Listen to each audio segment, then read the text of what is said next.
Hi, Marian. Hey, Anand, how are you? I'm good. How are you? Really fine, really fine. Yeah, it's very nice to see you today. Yeah, me too. And it has been a long time that I've been watching Subject 2, and I was like, when is gonna be my turn, right? Yeah, but you have received the invitation, Yes, I know. quite a while ago, and then, Yeah, yeah. I know. I never felt I'm ready, to be there. And then you see all great names, and you're like, Yeah, yeah, no, you're more many than. thanks for the invitation. I'm happy to be here. Yeah, And yeah, it's my pleasure. Yeah. So today my guest is Maryam Darvish. She's an associate professor in the Department of Operations and Decision Systems at Université Laval in beautiful Quebec City. Her research focuses on applying OR tools and techniques to solve real world problems, mainly to develop methods to improve the supply chain's economic and environmental efficiency. She's an active member of CIRRELT, which is quite known there in Quebec, in Montreal and Quebec City in Canada. come on internationally. Yeah. And she has published and worked on several projects with CIRRELT members. Her papers are mainly published in EJOR, IJPE, TRE, and IJPR. She's also a co-founder of MobilOpt, a research group founded in collaboration with Leandro Coelho and Jacques Renaud in 2020, which is dedicated to mobility optimization. Marian is the recipient of several research and teaching medals from her faculty and the Student Association of the Faculty. She's from Iran and did her undergraduate and master's studies there, but she lived and studied in several countries. Marian, it's a pleasure, as I said in the beginning, to have you here. Thank you so much for have accepted the invitation. Very happy to be here with you, Anand. Yeah. So let's start. How is your name pronounced in Farsi? I always had this curiosity. Yeah. So in Farsi, it is Maryam, okay? But then I answer to whatever Maryam, Miriam, Maryam, Miriam, depending on which country I lived in, people pronounce it differently, and I answer to all of them. Okay, and what about the But you surname? pronounce it really well. Oh, thank you. And what about the surname? It is Darvish. Ah, okay, excellent. So where do you come from in Iran? I am from Tehran, but originally we are from North. So my parents, they're from North. But I studied in Tehran. I lived in Tehran my whole life, Tell me more which about is your the parents. capital of Iran, Ah, actually. yeah, yeah. Tell me more about your parents, please. So my dad, he has a master degree from the University of Tehran in civil engineering. And my mother, an interesting story, she is now doing her PhD in psychology. So in a couple of months, in 2 months, she's gonna have like the PhD exam. Um, it happened that when she had to go to the university, it was after revolution, and then we had this the universities got closed, and then she got married, and then she had us. So at certain point she decides to go back to school. So at the time I was at the school, my mom also went through like the undergrad and then the graduate. Yeah, so that's about my mom and dad. Yeah, very interesting. Yeah, when my mom was doing her PhD, my brother was going through the Hey, university. interesting. Yeah, so he had a similar experience as you had. Yeah. And how did your parents influence you? So my mom, you see, is a source of inspiration. Like at her age, she's doing a PhD, and then you tell yourself, no matter what new projects you want to start, you say, okay, you have a role model in front of you. If she can do it, I can do it too. But like throughout like our school time, they were super supportive. I remember like my dad whenever we had like exercises to do, assignments to do, he was there like helping us, and he was also doing the fun part of solving a problem. He was, now I know, he was using some sort of heuristics to come up with a solution. And my mom, she had these learning techniques, I think invented by herself at the time. She was using colors like markers to kind of differentiate the information that was on a page, and she was using this coding system. Example, like I remember we had to memorize the products being produced in Pakistan, and then she was like making fun abbreviations. Even today I just need to remember that one word, and then it reminds me of all the products that are being produced in Pakistan. So like both of them, they were very supportive. They were all the time by our side, and they were helping us at the school and making it like fun and also kind of a value for the family. Yeah, that's fantastic. And I can also relate to that idea of coming up with funny words or sentences so you can sort What of do you use? summarize, so to summarize some information. For example, I did that to Oh, memorize the elements of the periodic table. So I took the initials and come up with and I came up with some word or something. So that actually helped very much, and I kept using the same technique, if you will, later on too. Yeah, so I understand. yeah, it is very practical. Yeah, yeah, exactly. And you mentioned that it has been an influence on us. I assume you have siblings then? Yeah, I have a brother and a sister. Both of them are younger than me. My sister is a medical doctor, and my brother has a PhD in mechanical engineering. Wow, wow. So, I mean, it's a family full of people that have accomplished highly relevant things. That's nice. I would say education was like highly valued in the family. So, Yeah, yeah, very, very nice. So you have about my age. So you were born after the Iranian Revolution, and you were a kid during the Iran-Iraq War. What are your memories from that period? like I was a kid, I was not even going to school during the war, and then I have some really, a few recollections here and there.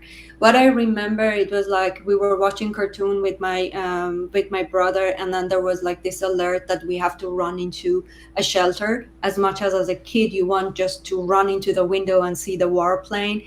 And then it was, like the wartime, it has its own tragedies going on, and then people are down, and then it has its influence on you, and it stays for some time.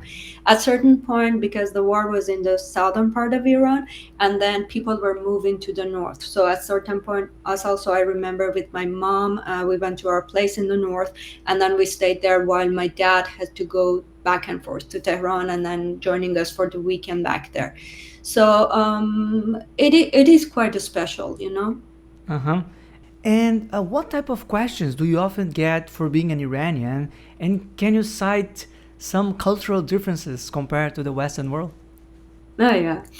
Um, so like for the type of questions that I'm getting with time, it has changed. Like some 10 years ago, people were asking me if we live in tents, if we have cars in Iran, if we use forks, or this kind of questions. But today the questions are different. Like what type of music you listen to, do you read like novels written by non-Iranians, this kind of questions.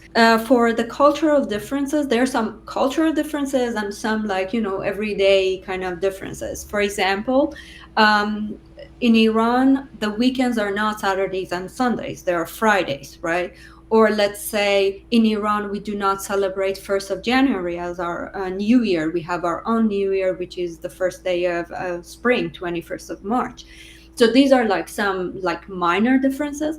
But one thing that I can tell you, and it is funny, is that that in Farsi we write from right to left, right? And then I have this really amazing master student, and then I co-supervise her with Leandro. So during the first rounds, it was me reading and reading just to get like a good structure and send the paper to Leandro. She had a network, and then like a figure that's showing a hop network. She was putting the origin on the right and then the destination on the left. She did it. I went through the paper several times. Nothing was not usual, so I passed, and then I gave the comment. Another round. We sent it to Leandro. The first thing that he sees is like, maybe you should move the origin to the left and destination to the right. We were discussing with my student later, and I'm like, you see how the mind is not even able to see that this is not normal. You just Uh-huh. like accept it as it is. So yeah, there are differences, as some of them you do not even see them, like Yeah, yeah, even with yeah. time. I'm fascinated about this. And by the way, I watched several Iranian movies, Yeah. and I like every one of them that I watched. So you have many talented directors for sure, and yeah, it's very very nice. Yeah. Another thing that I find interesting is that in Farsi there is no pronoun for he or she, right? Please correct me Uh, if I'm wrong. yeah, definitely. So for us, it is like we just say somebody is working, somebody is coming. We really do not care if it is a he or a she, and then it is within the context that you find out, like if it was a she or a he. Uh-huh. And then sometimes when, at least for me, it happens, and I feel like for a lot of my Iranian friends, you are telling a story, and then in the middle of the story, you just like mention she as a he as a she, because in my head, it doesn't exist. You know what I'm saying? So I'm Yeah. forcing myself to use it. Yeah, yeah. Yeah, that's very amusing. And how living in Iran as a baby boomer made you a fighter? And you were a baby boomer, by the way, right? Because you were born more or less in the early 80s, so. I think so. From what I remember, the schools were all the time overcrowded, okay? To the point that in Iran we have like the education system back there was that we had 5 years of elementary school, 3 years of what we called middle school, and then 3 years of high school plus 1 year added if you wanted to go to the university. So throughout my elementary school time, we had two shifts, AM, PM, and then there were benches of 3 students. You know how many students can be in a school. Then I remember again, like one of the panicking moments where that you wake up 9 a.m. and you are like, oh my God, I missed the school day. And then your mom says, no, no, no, don't worry. You were on the PM shift. We were rotating. So how does it make you a fighter? I have to say, like, for every step you had limited capacity for the school capacity, let's say for the university. So if you wanted to go to the top schools of the city, if you wanted to go to the top universities of the country, you had to pass the entrance exam. So your whole life you're fighting to find your place somewhere which is like good. Mm-hmm. So I think it kind of like living the competition or like living in a situation like that makes you in a way competitive, and then you have no choice to fight, right, Mm-hmm. to Yeah. find your place. Yes, yes, I get it. Uh, and can you cite some of the challenges you have to face being a girl in Iran? Okay, the society is in a way that there is a difference between a boy and a girl. Okay, so there are things that boys are allowed to do, but as a girl you cannot do. And then at the school also, there are rules imposed to you because you're a girl.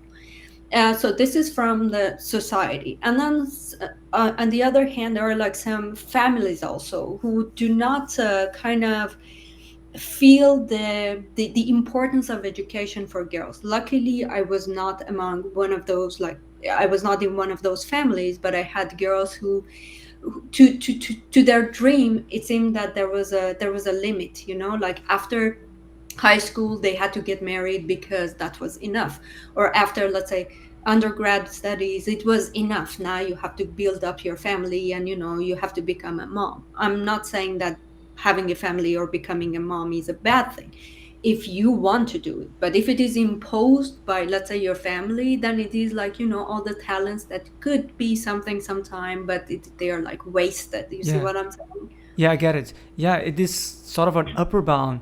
It Exactly. might also happen in different countries and cultures. It's not necessarily something that is Exactly. only about Iran. So I think it's Exactly. So interesting to. right at the same moment that we are talking, there are school girls, and there are only girls in Iran who are being poisoned at the school, and they are like in the hospital. At the same time that we are talking, there are those small school girls in Afghanistan who are forbidden to go to school, and then there is as you said, the upper bound is quite like too low, Yeah. and you cannot do what you want to do. Hmm. At the same time, you have to set the bar high to have competent people around and encourage them to develop and aim high and have goals and dreams. You cannot just introduce barriers just for the sake of having someone limited for no reasonable motivation, right? Again, I think it is a waste of talent, Yes. and a waste of human resource, potentially good resources that you could have, but you're just like losing them like anything else that you may lose. It is a wasted kind of talent. Exactly. Um, what did you do to have fun when growing up? So, like part of the life when you are like competing to get a position somewhere at the university or like in a school is like you're dedicated to your studying, right? But then we were in an apartment building in which like I had some friends, and then all of them they turned to be like boys. So I was like playing soccer with them. We were playing badminton. We were building up cars. Whatever that boys are interested in doing. At the same time, like I was doing swimming, but I was reading a lot of books. So my fun was to wait for the summer to get out of like the school, to have kind of a break, and then I was going to the bookstore, and then I was like selecting the books that I want to finish during the summer. Wow. And so it was about playing and reading, essentially. Playing and reading, yeah. Yeah, nice. Yeah. Did you do well in school? Hey, yes, very well. I was like a good student at school. Yeah, I have to say. To the point that, most parents, they are like, oh, come on, go back, do your homework. But to me, it was like, come on, it is enough. We want to travel. You cannot stay home. You have to go. No, you are going to have some fun. It is not going to be there. Yeah, I was working hard, let's say. Yeah. I was not the smartest. I was not, different than any other student, but I was working hard. Uh-huh. Very nice. And it's nice to know that you always had the support of your parents, and that makes a difference, right? Exactly. Yeah. Excellent. And what made you choose industrial management as an undergrad degree? Is it similar to industrial engineering? Okay, so the thing is, I did not select industrial management in the first place. I was kind of selected. So the thing is, I told you, we have the entrance exam to go to the university, and despite all my hopes and all the hard work and everything, it did not go well. It did not go as I expected. So basically, my goal was to go for engineering, let's say, kind of whatever engineering.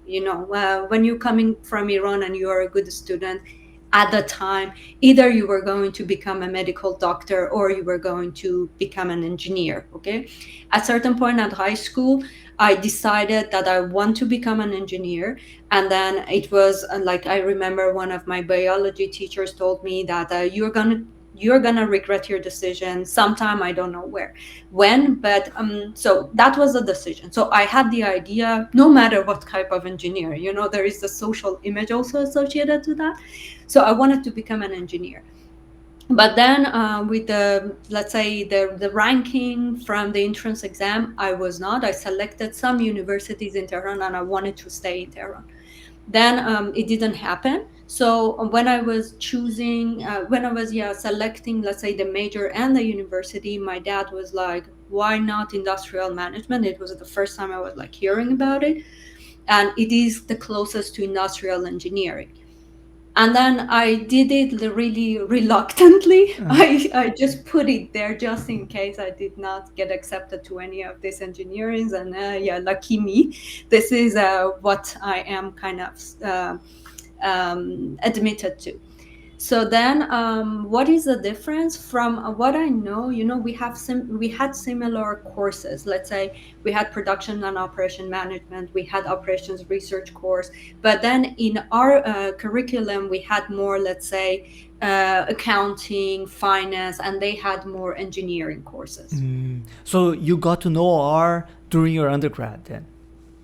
Yes, actually, we had two operations research courses in the undergrad level. So the first one was basically like modeling, and then the second one, it was heuristics. Okay, then I remember when I got admitted to industrial management, my dad came to my room with a folder, and at the time it was a real folder, not a computer folder, and then he had the copies of a course note from a guy a professor at the time, a young professor who kind of brought to Iran the first ideas of operations research. And then he apparently was a visiting researcher at the University of Waterloo. And then my dad told me, look, this is cool stuff. And then look at the modeling. And I was like, oh my God, yes, this is really fun. I liked it, to how to get a problem description and then to translate it into a model. It was fun for me. Yeah, and when I got really serious about OR myself, my mom once came with some notes. I mean, she took a copy of those notes, uh, and it was about the simplex method. And she got it for some reason when she was doing her PhD. Like she was exploring so many things, and she ended up with that. And I found it really interesting, so that Yeah. she somewhat knew OR, but she didn't study that, and she did a PhD in chemistry. That has nothing to do with Oh, OR, yeah, in the first place. But yeah, it's again a similar story. yeah, but to me, it was like I have access to a treasure that nobody else has. So I was Ah, going through the notes also, and it was like very well written. It was handwritten. mm, But then, yeah, like, let's say maybe 20, 30 pages. uh-huh. But yeah, just like the basics of OR. Ah, And the courses also, I loved them. The professors both were young. So I think at the time it was kind of new. And then, yeah, very interesting topics. And I was like, yeah, it is fun yeah, stuff. yeah, nice. You switched universities for your master's, correct? Yeah. So I told you, like, my dad was a proud graduate of University of Tehran. So all the time we're hearing stories about, and the graduates are like mainly proud. So it was a dream for me to be at the University of Tehran. So again, we did another entrance exam, and then this time I get ranked really high. So I think I was first in one major, second in another major, and then I could choose. Okay, so then I did industrial management at the University of Tehran. Ah, I suppose your father was very happy that you got the position there, right? Yeah. Yeah, and it was, Yeah. it was his university in a Yeah, way. yeah, yeah. Yeah. So, what was your research emphasis during the masters? So our master program was that first we had some courses, and then we had a thesis to write and also a presentation to do. And then from what I know now, it was kind of soft OR. We had courses. We had one course in operations research. We had a course in multi-criteria decision making, and then I think we had a course in production operations management. But then what? I'm watching your interview with Soroush. He was also mentioning some multi-criteria decision making projects, and I think at that time maybe it was trendy. Okay, everybody was doing fuzzy stuff. So for me, it was the same. Basically, I used the multi-criteria decision-making methods to come up with a measure of agility for a supply chain. Okay, so I mixed some techniques to be able to say, look, this company has a measure of 5. So if you compare it to the other, which has like the measure of 4, this one is more flexible, less responsive, so to kind of be able to quantify the agility of the supply chain. So that's what I did. So it was more software, as you said. So you were not into, coding and developing algorithms per se. I You was far from that. No, okay, yeah. no. And what were the main challenges you had to face during your masters? um so first of all, the idea was always that I wanted to go abroad, and I wanted to have the experience of a study in a university out of Iran. So then the question was the timing. My father's idea was that after undergrad you need to leave for your graduate studies. But then me being ranked the first, I felt like, no, why not? I can stay. So I stayed there. But then at certain point I was like, yes, OR was called now advanced OR. Productions operation was called now advanced production operation. But I couldn't see that much of difference. And then at the same time, there were like some um, there was a situation, like in Iran, you are, at least in my program, you were forced to write a paper to be able to get A plus on your thesis. And then they were keeping 2 points out of 20 at the time. And then upon submission of a paper, you could get the 20, you could get an A plus. And then it was kind of, again, at the same time, I'm telling you, fuzzy was trendy. It was really fuzzy. How many paper is enough? Like, is it two? Then do you need a submission, an acceptance? So it kind of creates a stressful situation at the end of the day. Uh-huh. And looking back, do you regret staying in Iran for your master's? uh, all in all, I do not look back on it. Okay, I never look back. So because I'm like, you are bounded. The decisions are bounded to the time, to the place, and to your mental condition at the time, Uh-huh. including like your wisdom. With what I knew and with the situation back there, I do not regret it. Okay, but I believe if I had done something else, if I had applied at the time to go to the US, my path would have been different. I do not say better or worse. I just say different. Okay. Yeah. So it took me long to get here, to get to know that OR is something that I want to do. It took me long, but when I got here now, I appreciate it really a lot. Yeah, yeah.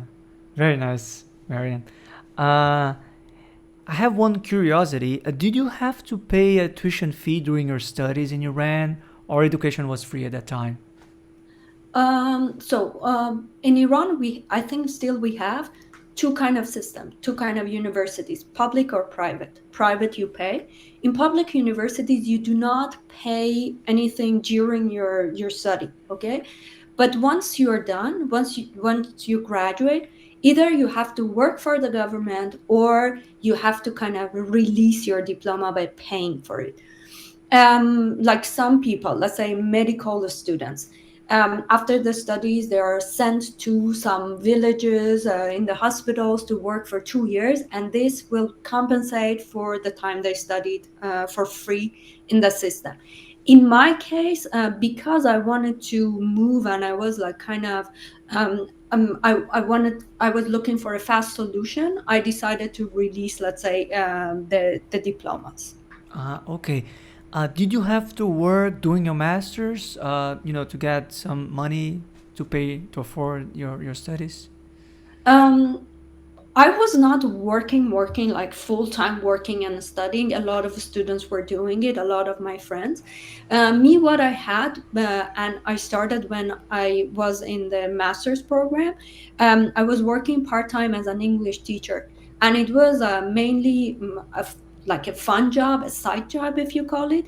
But then it happened because I was taking English courses forever. And at a certain point, I'm like, I cannot continue doing it, right? And then I started going to free discussion classes, and then just to have a way to practice, because you know that in Iran we speak Farsi and we do not speak like English on the everyday basis.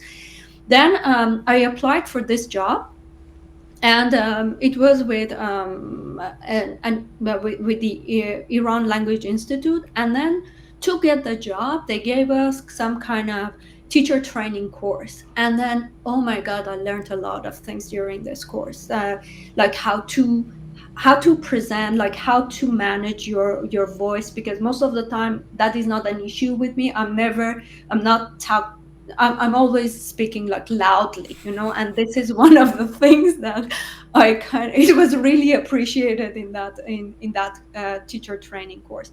And then for a couple of years, I was teaching English to kids 7 to 10. It was an amazing experience, especially like you had to be super patient, and this was something that I didn't have at the time, but super fun. Sometimes I even think about the students, where they are now, what they are doing. Working with kids is fun. Yeah. You tried to go to the US after finishing your master's, right? Was that the first time you traveled abroad? Traveling abroad, no, because my family believed that we had to get to know the culture. So I had not traveled a lot, but at least I had traveled with my family to some countries by the time. But then it was the first time that I had to travel on my own. And I tell you, it was one of the first moments in my life that I say, look, if I manage to get there, there is nothing that I cannot do in my life. and I managed it. Nice. And how was the experience of living in the US for a few months? Look, I went there as a tourist, and the idea was like for me to get to see if it is something that I would like to consider, if I'd like to stay there, to get to know the culture and the country.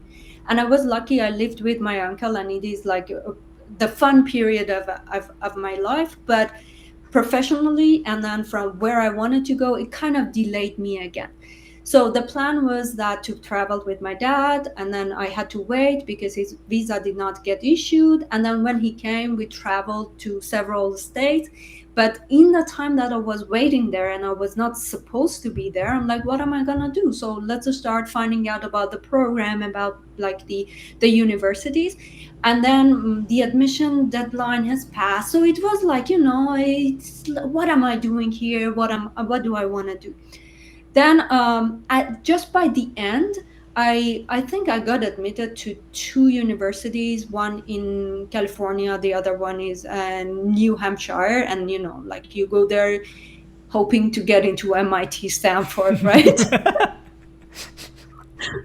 I don't know if we can keep it. Yeah, you can. Of course I can. Okay. Did you take the opportunity to do something else while you were staying in the US? Yeah, so like I told you, after my dad joined us, we traveled quite a lot there. But then before that, I had plenty of time, and I was not used to having plenty of time. I was either going to the university and then working at the same time. So then one thing was that I was taking some courses, as always, English courses forever. And then the other thing is that, I was Googling myself and then finding out what's going on. And then I mean, I'm exaggerating, but it is like, but honestly, once I was like Googling myself and I found out, oh, I have a paper in Iran. And then, that paper that I mentioned that we have to submit to the committee to get like A+ for the thesis. So my supervisor had submitted it, fortunately with my name on it. And then during one of those Google times on my name, I found out that, yeah, I have a paper also in Iran. But that's not your most cited paper, right? Because that also was written while you're doing masters. Oh, yes, exactly. So basically, when I had that method that I'm telling you, the multi-criteria, before writing the thesis, I was like, let's do a warm-up and then kind of apply to another problem. And then since my dad had this construction company, I was kind of familiar with the bidding system. They were bidding for construction projects. And then the question was for me, like how they decide which company wins the bid, right? And then I had the set of criteria, so multi-criteria, and I had the method. So this time I could apply it to this context to come up with some kind of construction bidding system. Okay, then we did it with two of my classmates back then, and it was another of my like writing paper experiences. Like back there, I don't know if it was me who was not asking for help or I didn't have help, so I had to do everything from scratch. So I started writing the paper, and then it is the time, where can I submit it? I didn't want to write in Farsi. I wanted it to be kind of an international paper and to be submitted to an international journal. And I had no clue, and I was like this naive. So I'm like, management science. It has Really? management Management science. Okay. Yeah, and I was like submitting it there. It got the desk rejected, but they were saying, yeah, it is not in the scope of our paper. It is not in the scope of our journal. Then I think the second try was like, it was a project management in a way, so I submitted it to International Journal of Project Management, I assume. But then it was, even today, I never go back and read my papers, right? And then that one is like, the very first paper that I wrote, and I had no idea what I'm doing, it was just like, you read the papers and then you had this idea, why not I put this. So yeah, but it is my mostly cited paper. I give it to the time, Yeah, yeah. because think it was published in 2009. Yes, yes. That's a very nice story. Thanks for sharing that. Uh, As but embarrassing as it is. but finally, you did not stay in the U.S. Why? So I got the positions, and then I talked to the supervisors, and then I talked to the. So basically, I decided to like apply, and then I'm gonna stay. I talked to the international advisor, and then she told me that to show your trustworthiness to the system, because you came here with a student visa, it's better to go back and apply for a student visa. Okay. And I was totally in, and it is me, like I am here on a tourist visa. I'm not going to abuse like what is given to me. Yeah, let's go back. And I have to tell you, I missed my family. It took longer than like expected.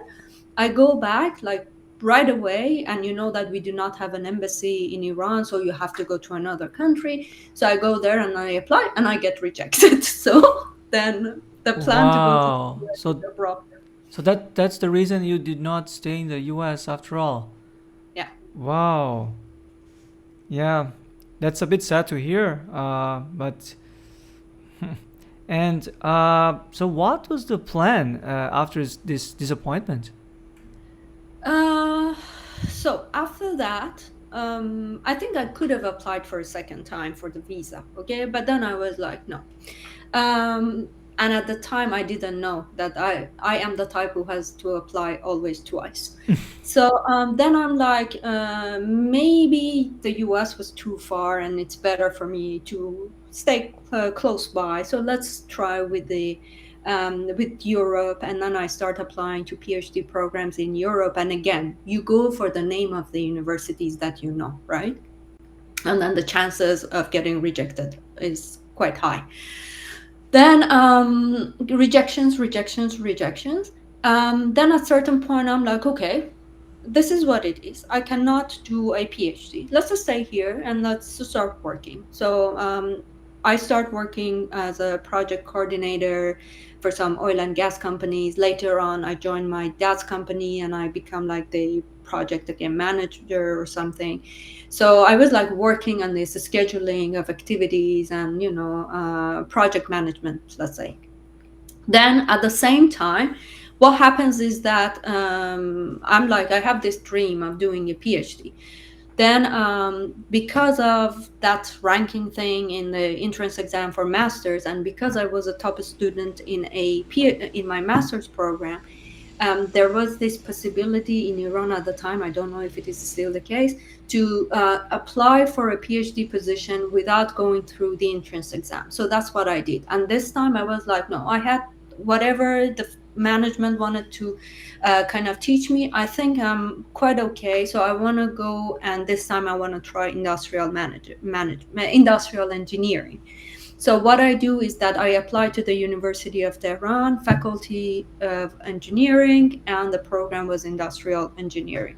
This time I also look and I talk to somebody to find like a supervisor back there in the program, and then I get invited for the interview. Then I get rejected for, and it is again a funny story, because some time ago, the supervisor that I talked to, I get connected to him on LinkedIn. And then I wrote to him, look, you do not remember me, but I really appreciate the chance you have given me. But this is like, I couldn't get into the program, but then I appreciated that you kind of admitted me, and then you accepted to be my supervisor. And at the time, I understand. I think there were two other candidates who were from the same faculty, and they were maybe the same program. And also, just before going to this program, my brother was in Berlin. So he had asked me, why don't you come here to do an MBA in the university that he was studying in? And then they had this MBA program in English, and then he was like, okay, apply for it. So I had already applied for this position. When I go to the interview, they ask me, so what is the plan? And I tell them about like the failed US plan, and then I have this possibility to do the MBA in Berlin. And they are like, so why don't you move? Why don't you go? You know, like they started asking me questions about like, why do you want to do it, and why don't you go? Like, so I think I was not convincing enough that no, I want to stay here and I want to do my PhD here. Ah, Let okay. alone it can be also that my CV was not as good as the CV of the other candidates. Uh-huh. Yeah, so then you went to Germany. Yes, Yeah, so you got enrolled in the MBA program there. MBA Uh, and E. And E here stands for engineering. So finally, I had the engineering somewhere uh, there. okay, okay, fair enough. And did you have to do research project?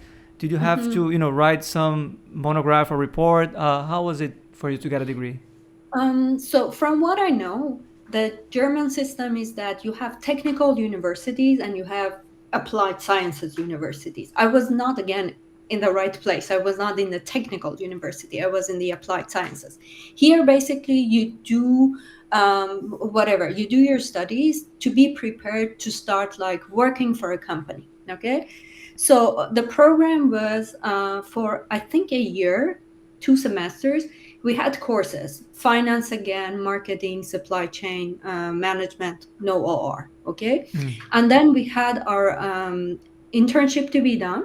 So again, being a university of applied sciences, they were like, you were supposed to go work for a company, find out a topic and write a report, which is called like a thesis, and then you were doing an oral a presentation for your supervisor. Okay, so for this internship, my friends, let's say my friends who were from China or they were like Spanish speaking, they could easily find a position. But we were three Iranians in the program. At least for all three of us, it was not that easy. For me, I know I had rejections after rejections after rejections. We were applying for company positions, and I have to say, my German was not at a level to be able to work in a German company. Okay, that also is a fact to be said. So, like one night, 2 a.m. I remember the next day I had to go to with the program. We had to go to another city for I think it was a job fair. So 8 a.m. I had to be at the Berlin Central Station. But it is 2 a.m. I am stressed and panicked. I cannot find a position, and then I start thinking, what you do after midnight, right? And then I'm like, what do I want to do? So first of all, I want to do a PhD. Back then, when I was in Iran, I had some French courses. Okay, so now I was introduced to German, I was introduced to French, and then I'm like, I want to be in a French speaking environment. Okay, and I think my French is better than my German. So then, okay, so for you, it is not going to a company because you do not want to become an employee later, let's say, even in the biggest companies. So what you want to do is that you have to search in French speaking university research center, right? So Hmm. three keywords. I don't know in which order. I don't know how I put them in Google, but I see the profile of an Iranian guy Surprise, who is, surprise. surprise, surprise. Yeah. Amin was working in a research lab, and he was doing his PhD. So I just like, again, 2 a.m. Now let's say 3 after all the searches. I send an email to Amin from my Yahoo email account, no subject, and I do it in Finglish, meaning that it is Farsi, but it is with English letters. The worst thing that you can do. Yeah. Okay, I send it. The next day, we go to this job fair, and then we come back, and I could not even remember that I sent this embarrassing email. But then Amin was nice enough to answer, and he told me, look, send me the same email again in English so that I could share it with my supervisor. We may have a position here. So the supervisor is Remy Glardon, who had changed my life in a sense. Okay, like from here on, the pieces of puzzles, they kind of get matched only because I met the person who was this supportive. They set up a meeting with me, and then we talk about the project, and they are like, okay, but this is not like a paid internship project, and Switzerland is expensive. And then I remember at the time I tell them that, look, I feel like I'm investing for a PhD position, so it is good as long as it kind of leads to a PhD program, PhD position, doesn't matter. For the internship, I apply for the visa gets rejected again.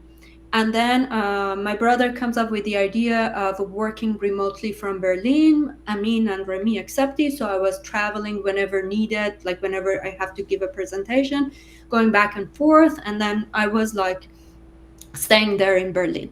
So this was my internship. Once it was done, then I started the master project. This time with the right type of visa, I went there, and then I was working directly with Remy and Amin in the lab. So going to Switzerland and getting to know him was definitely a turning point in your life. Oh, yeah. Yeah. Right. Yeah. And what did you learn in Switzerland? Look, working with Remy, it was kind of, I told you before, I didn't have any mentors to show me how to write a paper. Okay, now it was the first step that, like, first of all, he was like, he's really organized, and he has a very clear line of thought. Okay, so he kind of structures your ideas. So I remember even in the beginning, he was like giving me some, let's say, a paragraph, write 2 lines here on the introduction, write 2 lines here about this, then how to connect your ideas, and then how to tell the story. You ended up in Canada for your PhD. How did that happen? So what happens is that when I started working with Remy, I was like telling him that I wanted to do a PhD, okay? And then we were discussing about it at certain point, and we know right in the beginning that Remy has the plan to retire in a couple of years from that time.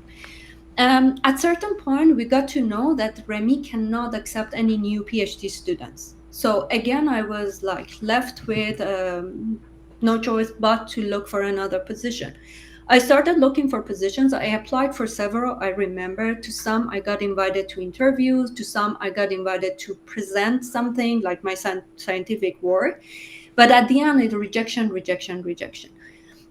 For my presentation, defense, Remy came to Berlin. He was my co, right? He came to Berlin, and then we went out for, celebration dinner.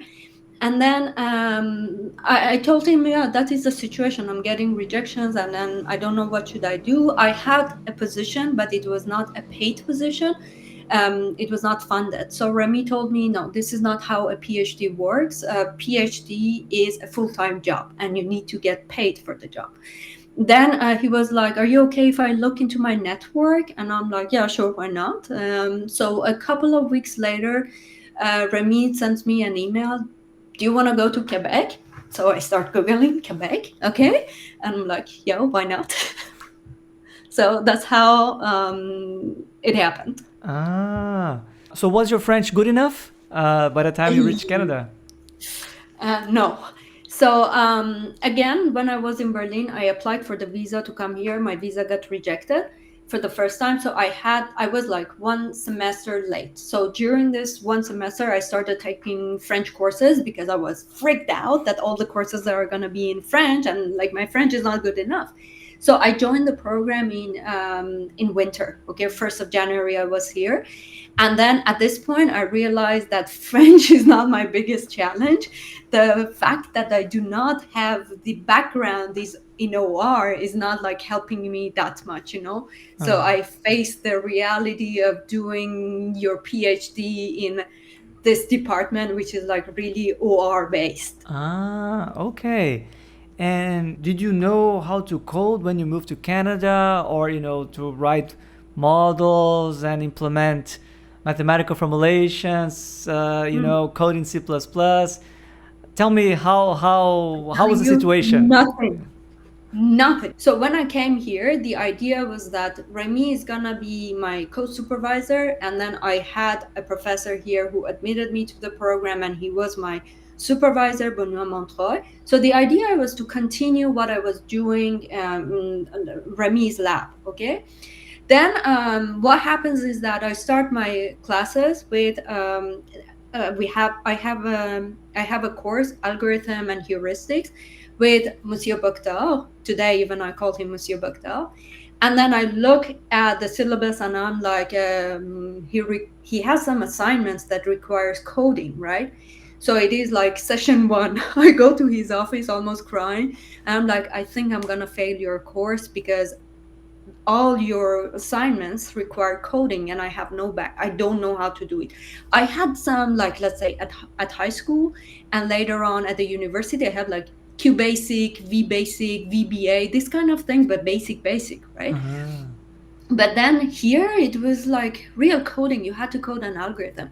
So then he told me, he encouraged me to learn Python. So it was like I started with watching videos and doing like print hello board, you know.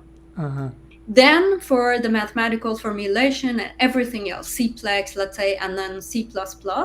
Then again, I have the course with Leandro, and then there it was like on production distribution planning, and then he required us to write a paper, and then he was talking about, you know, different OR problems, and you are like, you know, I had to refresh my memory from the undergrad courses I had. And then at this point also, Benoit gets the offer from Georgia Tech, and then he leaves, and then I see that it is not working with my bad experience of applying for the visa for the US, so I had to switch supervisor. And then I loved the course that Leandro was giving, and then I already have started like writing a paper with me, so I switched supervisor. Leandro becomes officially my supervisor, and from this moment on, you know, he teaches me step by step everything that you need. Like, let's say, how to write a paper, OR paper, right? Yeah, And using Word or LaTeX. So the first thing, I think it was an agreement that he put it on at my desk. From this moment on, you are not going to send me any document, even if it is 1 page in Word. You have to start using LaTeX. And then, you know, the first step, right? You're like in transition. You write everything in Word, you copy paste in LaTeX, but then after that, you get so addicted that you cannot go back. Yes. Then everything. I remember he gave me the codes for C++. He gave me the codes for Cplex. He gave like me a crash course, 30-minute crash course. I remember that on how like to use Cplex, how do you define variables, what is an environment, you know, all these in Leandro's course, and then later on when we were working on the paper together. That's excellent. So what was your PhD thesis about? So in the course with Leandro, we started working on an integrated lot sizing distribution problem, okay? At the same time, there was like a project from an industrial partner that we were working with. And then in that project, we observed that some decisions, let's say in location decision, that they are always considered a strategic decision and you do it once and for all, and they are not that kind of fixed. So throughout the time, you can rent a space from the neighbor, let's say company, or in another industrial park. So then we included the idea of having this flexibility with respect to the network design in the big context of production and distribution planning. Then with the same project, industrial project, we noticed that like the goal of the company was to reduce the delivery due date, right? So they were like, we are offering 3 to 5 days. So we noticed that there is a flexibility with respect to like the delivery time, And then we wanted to see what is the impact of this flexibility on your production plans and on your distribution plans and eventually on your costs. So the baby ideas were there, and then they tried to, the other ideas came. We worked with Claudia Archetti. I am a fan of her. We worked with her on like now adding the ideas of emission into the objective function. So what are the trade-offs between the costs and emissions when you are planning in the context of inventory routing problem or production routing problem. Later on, I had the chance to work with Grazia and Claudia on a flexible network design in which we added like another echelon. So it was a multi-echelon, 2-echelon routing problem. So these were like more or less the papers that I was working on during my PhDs, and I kind of continued in the same line later on. And what methods did you use to address these problems and research questions? Mm-hmm. So in the beginning, I was using, for the first paper, I was using Cplex to solve the problem. Okay. And then I thought sometimes it is enough, because if the problem is new, your problem description, and if Cplex is good enough, so why not? But then later on, it really varied. So mainly it was heuristics. So I remember for one of the papers, we used ALNS. And for the other paper, we were using some local searches like to find a kind of solution. And then we were feeding this solution to, again, Cplex to get kind of the gap from the optimal solution. You know what I'm saying? Yes, so sure. it really varied at the time. And it is still the case. So depending on the problem, mostly I use like heuristics, but sometimes decomposition method and like the other ones. But it is a combination of the two sometimes. Right. Did you have any side projects during the PhD? Yeah, that was like a great opportunity that I had. Look, when I started my PhD, the team was young. Jean-François Cote was just hired. Leandro has just started. And then a lot of projects were coming on. And then these were young, motivated researchers looking for funding, looking for projects, were into writing papers. You know what I'm saying? Yeah. And then later on, I worked with Jacques Renaud. You know Jacques, right? Yes. And then, the spirit of like keeping it applied was there. So we kept having the projects.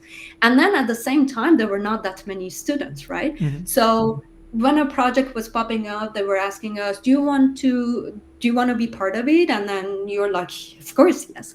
So yes, at the time, I think I worked on 2-3 of these projects, which was like in collaboration with companies. And then again, they were like the ideas for, writing papers, or the ideas for like using them in your grant applications. You know what I'm saying? Yes, absolutely. Yeah. Should have been a very exciting period for sure. Yeah, very exciting one. Yeah, and can you cite some of the things you learned with Leandro, my very good friend? So everything, like I remember the first paper, and most probably I should have kept it somewhere. Like I wrote the paper, I sent the draft to Leandro to read, and then as we call it, it came bleeding red, red, everything. But it was a good thing because he was like showing me how to write a paper. I apparently in the beginning versions, instead of like saying what I am doing, I was focusing more on what I'm not doing, highlighting the things that you cannot see in the paper. This paper is not about this. So the fact that how you can highlight your contributions, that is something that I have, like how to tell the story, how to like make a contribution. Then all those things that I mentioned, use of like, they seem like obviously you had to know them, but for me they were new, like introduction to OR, again, refreshing my memory, all those Cplex, C++ coding, and then most importantly, contribution was with respect to the papers, and also when you were presenting, I don't know if you have been into his presentations, but he is a good speaker. Oh, yeah, okay? Absolutely. Yeah. And I told him that more than once. Yeah. And after I saw Gilbert presenting, I saw that, they have like kind of the same style. They have like this story to tell, and then they communicate with the audience. You know what I'm saying? They are Yes. cool when they are presenting. So then for me, I was not good at none. Like my first presentations, basically at a school in Iran, we are not prepared for this kind of skills. Okay. My first presentation in Berlin for a coursework, it was a disaster. Okay. And I got to know that I get nervous in front of speaking in front of people. Sometimes it may happen today. So I got to know myself better, like meaning I have to avoid the sources of stress like coffee, you know. Uh-huh. But at the same time, they're like skills. And these skills, Leandro kind of was sharing with us, all of us. He was making us practice. We had this optimization, what was it called, research days. Okay, he was planning research days, so all the students had the chance to present and talk. And then this is the idea that we had later for MobilOpt presentations, right? You were there, I think, Yeah, for yeah, yeah. exactly. So there are a lot of like, let's say, technical skills and also softer skills that I learned from him. Uh-huh. And tell me about your experience of attending your first conference as a presenter. OR conference. OR conference, it was course 2016. Okay. And then I was stressed again. And I remember at the time, I practiced a lot with friends. Then what I remember, and it was Jean-François Cordeau. He was there, and I was scared, you know, because at the time he had this production routing paper with Yosiri, which was the base of my work. And I was scared in presenting in front of him. Then it finished and it went well. And then he told me, good job. Okay. Most probably he doesn't even remember. But for me, it was like, oh my God. Okay. And then I learned. The other one was like in Quebec, again, another course conference. And Bernard Gendron was there. And then he attended my talk, and then he gave me comments, and then we continued discussion, and then we had like some collaboration ideas. And I'm like, oh my God, these people are nice, you know? And that was something that I learned. I learned from the best to give good comments, to give attention to those students who are like presenting there and who are like panicked and stressed. Just to nod, you know, just to smile, Yeah, and yeah. just like, go to them after the talk. Everybody goes to the biggest stars to talk to them. Yeah. Yeah. And most probably they do not need your encouragement. Just go to these poor PhD students and tell them, look, you did a great job, or ask a question, show some interest in their research, Yeah, yeah. right? So I have it from them. Yeah, that's And I fantastic. Yeah, I had some very nice experiences also in that regard. In one Brazilian War conference, after the presentation, after the session, Alisson hey, nice Costa. guy. Such a nice Yeah, guy. Yeah. he was very nice to me. And then Andrea Lodi was there. He was attending the Oh, Brazilian conference, Brazilian War conference, and again, very, very supportive. And then I once, when I was presenting a conference in Spain, Grazia made me a couple of questions. I was very excited that she took interest. And at the end of that session, Gilbert Laporte came to me and told that I wish I had that idea. So, I mean, yeah, you it see? made my day, and I still remember to this day, very fondly. So I can totally relate. And I also myself try to encourage youngsters, and even the subject to project, in the end, it's about inspiring. Exactly. So I think Exactly. we should do the job to encourage the next generation. It's part of our duty, and I really appreciate that you are doing that, and that's super nice, Maryam. I Um, learned from the best. so what happened after you finished your PhD? So I finished it, and then mainly what we do is that we stay with the same supervisor until we find, let's say, a position. Okay, this is not a guarantee, but at least in my case, I had papers to finish because most of them they were submitted, but they were not accepted or they were under revision. So I stayed with Leandro, and then Leandro had talked to Gilbert, and then yeah, but I'm kind of regretting the thing because I could have learned more from Gilbert. You know, it turned out that this postdoc period happened to be so short because I got the position, and then I got involved with all the teaching and grant writing and everything. But yeah, that's the thing. So we had some like discussion sessions, fun brainstorming sessions with Leandro and Gilbert to find the topic we are working on. We started writing the paper, and then it went, the style, Yeah, yeah. back and forth, and each time it is like, oh my god, it's getting better. How? Yeah, I had the experience again a couple of times working with him, with Gilbert Laporte. And I like also the fact that he comes with some Easter eggs or fun facts. Yes. And so Yeah. it's not only about the Yeah. notes, so you even get to learn further. It's not only about the work. Exactly. Yeah, it's very, very Exactly. nice. Yeah. And you got a position there eventually. Mhm. And how many times did you apply, and how did you prepare Mhm. for the presentation and interview or whatever? So a position opened up in the same department when I was a PhD student. I applied for it while I was a PhD student, but I got rejected. I did not get accepted. And then again, the next year, another position opened up, and again, I applied for this position, and it this time it worked. Okay, the thing is that basically it is not recommended that you stay in the same university. Okay, and today I totally understand all the challenges, but then I had moved a lot around the world, and then it was my time to settle down somewhere, and I wanted to stay in Quebec. So I tried 2 times, and then finally the second time, as always, Yeah. my mind is like, the second time it works, the first time never. Second time Yeah. it And works. how did you prepare Mhm. to that? I mean, did you apply elsewhere too in Canada? I think I did. I applied in Canada and also back in Europe. Okay, Ah.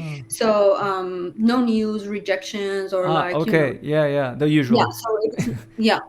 Then what I did is for the preparation again. It was the first time that I had to give a talk in French Oh. in front of like all in front of people from my department, and it was stressing again.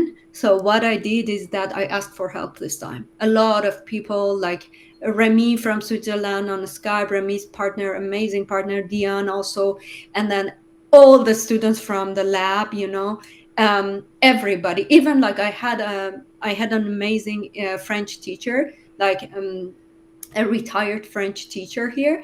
And then I presented to her. And then she was like, I don't understand, but you're doing good. So I practice and practice and practice. And then, yeah, at the end, I was okay. I Yeah. did not panic. So to summarize, you really worked hard. Plus, you had a little help from your friends. Not a little, a lot of help and Yeah. support. Right. Yeah. Right. Very nice. So now you had to start teaching and writing grant proposals. How was the Mhm. process? Again, freaking scary. Okay. So I had the contract in August, and then I had to start teaching in September. So I had to prepare the course, and the course was in French. And then it was the time that, you have the deadlines for all the grants, let's say in September, in October, like 1st of November. So it was a really short time to prepare all these things, and I was not expecting, like, having had the rejection for the first time, I was not expecting it to work out, so I was not like well prepared.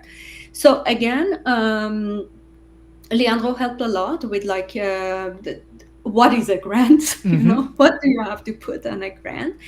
And then I think the first time, and it was like my bad, but anyway, you aim always high, right? Mm-hmm. I applied for 4 grants, and then all 4 of them, they got rejected on the first year. And then I was disappointed and I was sad again, and I started asking for help. I talked to everyone, and I remember Gilbert told me, look, you have to know for how much you're applying, and then you're going to count the number of words you have on your grant.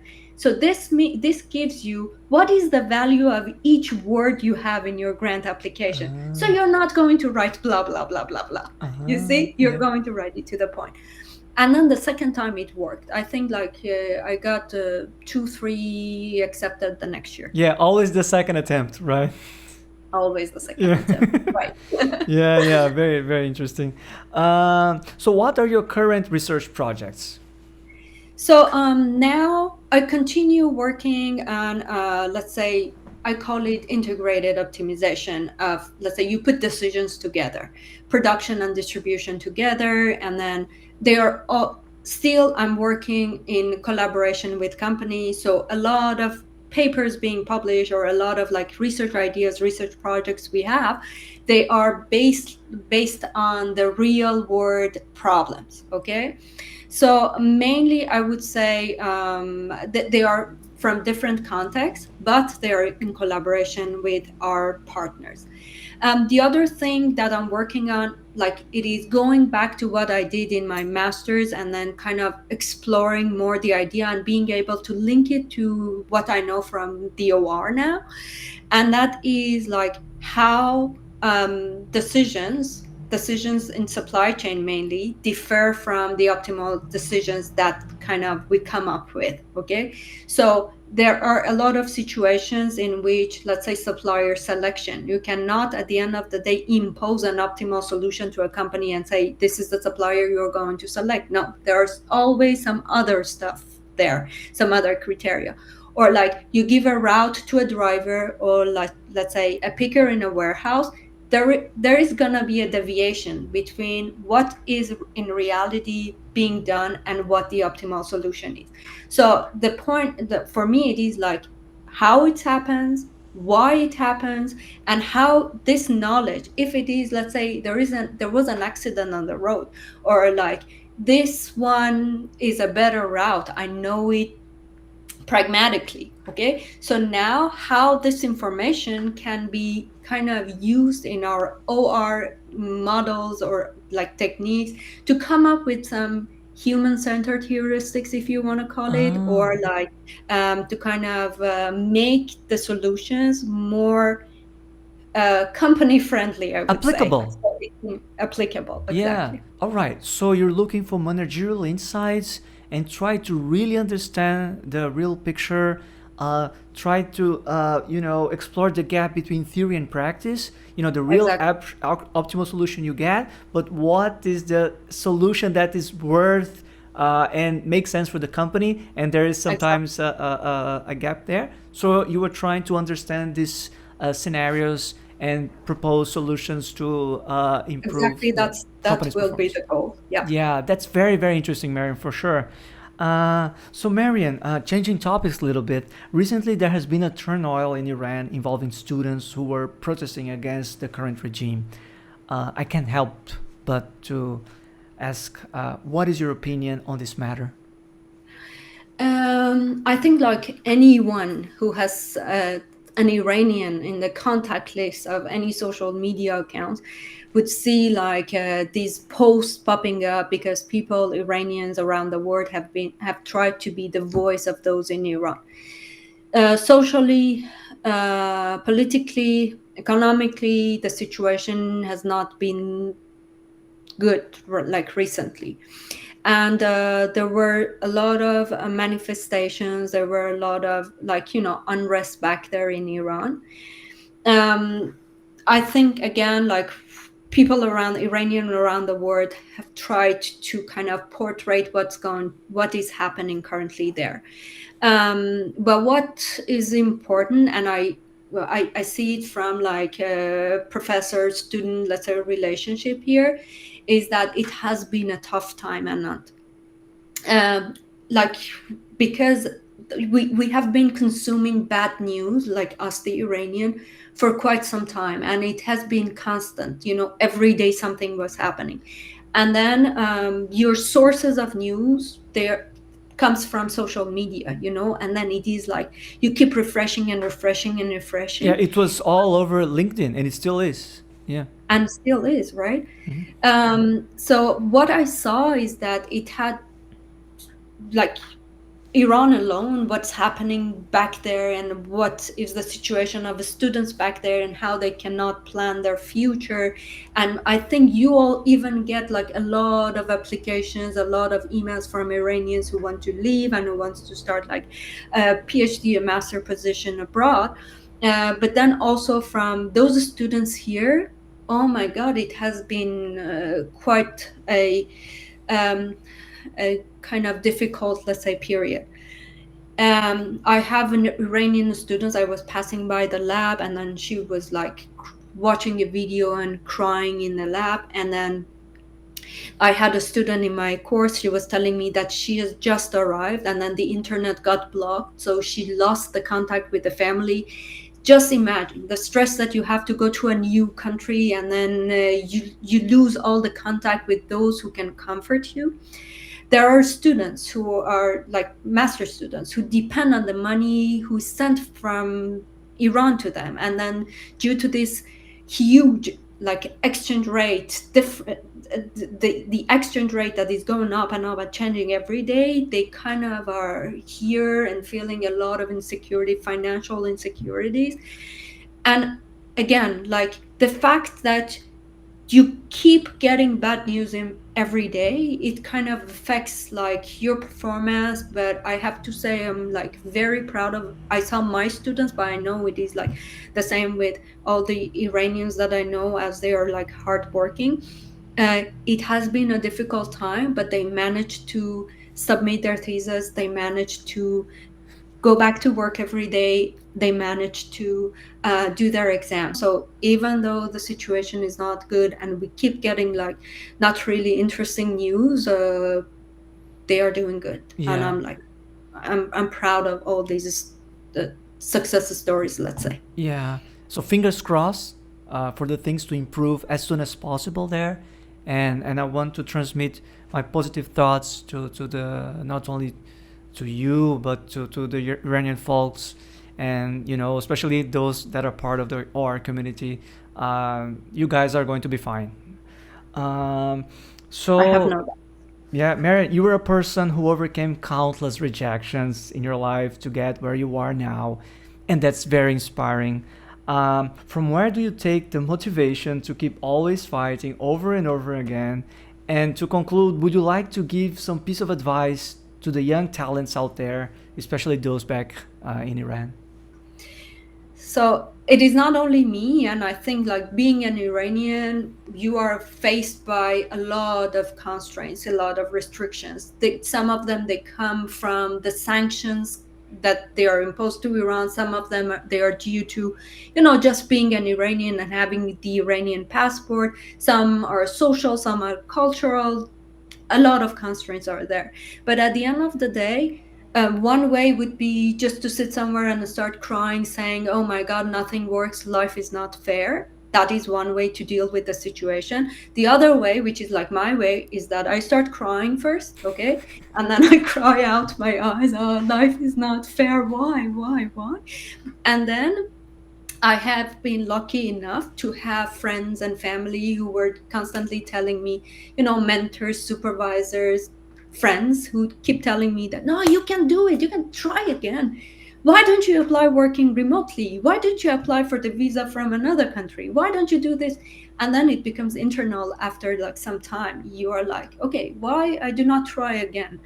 Okay, the first time is not my time. I'm gonna do it again. So as I mentioned earlier, the situation in a way that a lot of students, they are sending you emails. As much as I want to help everyone, but then there is also a limit to what you can do. So sometimes I try to give some hints. Let's say, come on, it's not a good idea to send the same email to 15 members of the same department and saying you are really interested in their research. People talk, okay? Or like I remember I told someone that look, this is not my area of research, so I cannot help you as a supervisor. And then he was telling me, no, you can do it. I'm like, thank you for encouraging me, but this is not what I do for research. Or like if somebody tells you no, it is just like the bad time, bad place. Just try somewhere else. And learn It is from the not experience. you. Learn from the Exactly. experience. And not just keep on trying Exactly. at random. I think that's an important message to give Yeah, to. it is not like I'm mass emailing everyone to finally finding a position. No, like realize what you want to do, and then find the person who can be a good supervisor for you, and then contact that person, get the comments from that person. Sometimes it is just like, I do not have the money to pay you. Or sometimes it is, look, you do not have the CV for a PhD, but you can do a master's. So trust, like, that maybe another person sees something in your CV that is not there, and then just try and try it and try again. But at the end of the day, it is what you want to do, why you want to do it. Is really doing a PhD your decision because you want to become a researcher, or is it like because it is a way to get out of the country? You know what I'm saying? Yes. Sometimes you have to redo. I did 2 masters, and then it is like 3 years of life, and it doesn't kill you, but you get access to the job market faster. You do not need to go through all the difficulties of a PhD, because in a PhD we are supposed to learn something. It is not like you come with a package and then you use whatever you have in your package and then you finish up. It is supposed to be hard work, right? Yeah. So it requires your attention and it requires your motivation. So that's what I would say. Yeah, very nice insights, recommendations, and I hope people out there will listen to these very valuable inputs that you just provided. Maryam, thank you so much for your time. It has been wonderful. Thank you. It was a nice experience, and I'm happy that I've done it. Yeah. So we still have to meet in person. I know you already been to Brazil, but you have to maybe see us. I already been to Canada twice, but never to Quebec. Yeah. So we have to find a way This time you have to come to Quebec. make the ends meet somehow. Okay. Yeah. So Definitely. take care and keep in touch, and all the best. Okay. You too, and keep up the nice work, subject to project, and many thanks. You know how many people just are inspired by watching the video? You go back and you see a video in which Grazia is talking, and just by that you learn how you can balance your personal and professional life. And then you are like, oh my God, look, they did it, so I can also do it, hopefully. Yeah, for sure. You are a very talented professional, and I'm sure you're going to do well. And in the years to come, I'll be very proud to say that I'm your friend. So once again, Maryam, thank you so much, and I hope to see you soon. Ciao. Thank you, Anna. Bye-bye. Bye.